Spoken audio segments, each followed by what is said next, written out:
Hello and welcome back. The United States has announced that they are pulling most of their troops out of Nigeria after a major joint counter-terrorism operation that resulted in the killing of the second-in-command of the global ISIS network. At first glance, this sounds like a success story. A high-value terrorist target has been eliminated. A military mission has achieved its objective. American forces are returning home. Mission accomplished. But is that really the full story? If the war against terrorism is far from over, why is the United States reducing its military presence now? And more importantly, is Nigeria truly ready to carry this fight largely on their own? The announcement was made by General Dagvin R.M. Anderson, Commander of the United States Air Forces in Europe and Air Forces Africa, during a briefing after the African Chiefs of Defense Conference 2026. According to the American general, the specific operation that brought U.S. troops into Nigeria has now concluded successfully. And we have worked with them for well over a decade in order to build their capacity, to continue training with them, and to continue providing those things that the U.S. can provide in order to help them be successful in defending their people. Most of the American personnel deployed for the mission have therefore been withdrawn. However, Washington insists this is not the end of its partnership with Nigeria. Instead, the relationship is entering what they describe as a new phase built around intelligence sharing rather than boots on the ground. That distinction matters. America is not walking away from Nigeria. It is changing how it operates. General Anderson explained that the Nigerian government specifically requested continued intelligence cooperation, surveillance support, and operational coordination. According to him, those capabilities often prove more valuable than maintaining a large foreign military deployment.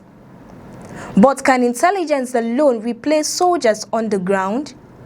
Can satellite imagery, surveillance aircraft, and classified information stop terrorists if local forces are unable to act quickly enough? The operation itself was undeniably significant.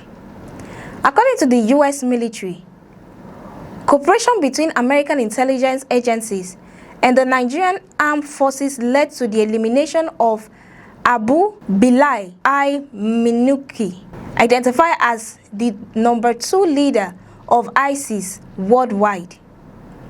General Anderson described him as a key figure responsible for coordinating much of ISIS international operations, propaganda activities, and recruitment efforts. If those assessments are accurate, his death represents one of the biggest blows dealt to ISIS anywhere in the world this year. But here is where history demands caution. Terrorist organizations have survived the death of powerful leaders before. Osama bin Laden was killed. Al-Qaeda survived. ISIS continued. Numerous Boko Haram commanders have been neutralized over the years, but terrorism remains a serious threat across parts of Nigeria. So the obvious question becomes this: does eliminating one senior terrorist truly weaken the organization permanently, or does another commander simply emerge from the shadows? General Anderson praised Nigeria's military, describing it as professional, capable, and increasingly effective. He argued that American support has never been about replacing Nigerian forces, but rather about strengthening them with intelligence, technology, and specialized capabilities developed during years of counter-terrorism operations around the world. According to him, this model represents the future of American military engagement in Africa. Rather than maintaining permanent deployments, the United States intends to support partners by providing unique capabilities while allowing local forces to take the lead. That approach reflects a major strategy shift in Washington. Across several parts of the world, the United States has increasingly reduced long-term troop deployments while expanding intelligence partnerships instead. The philosophy is simple.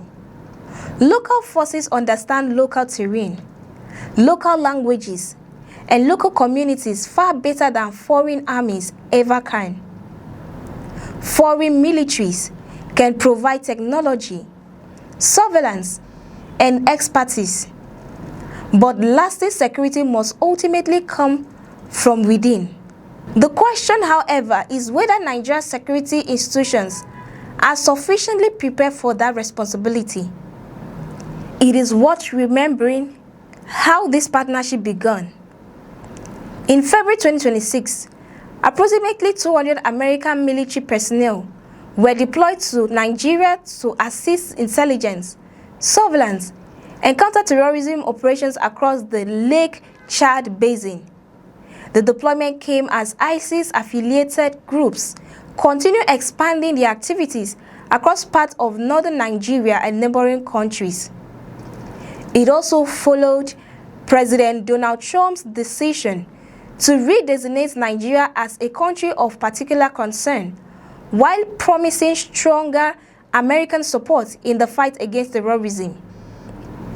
The partnership quickly produced tangible results. In May 2026, Nigerian and American forces carried out the operation that reportedly eliminated Abu Bilal inside Borno State. According to General Anderson, the mission demonstrated exactly what can happen when local military capability is combined with advanced intelligence gathering. But every successful partnership eventually faces the same question. What happens after one partner begins stepping back? General Anderson insists there should be no cause for concern. He argues that intelligence sharing will continue without interruption. Information will continue flowing between both governments. American surveillance capabilities will remain available whenever required. Nigeria will not be left alone. Yet, many security analysts may still ask whether intelligence partnerships can fully compensate for the absence of personnel previously deployed inside operational areas. Can information win battles without sufficient resources to act on it? The American commander also used the briefing to advocate stronger intelligence cooperation across Africa.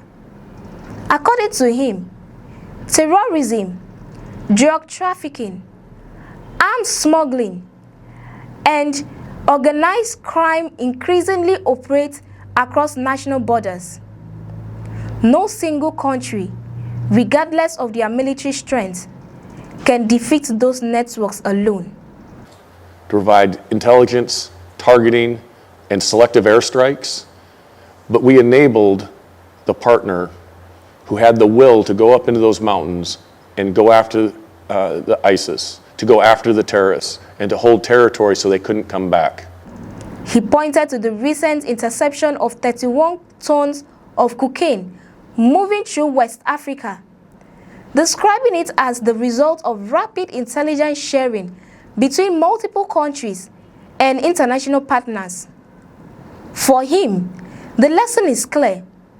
Security today depends less on isolated military strength and more on international cooperation. For Nigeria, however, the challenge extends beyond military operations. Terrorism cannot be defeated solely through battlefield victories.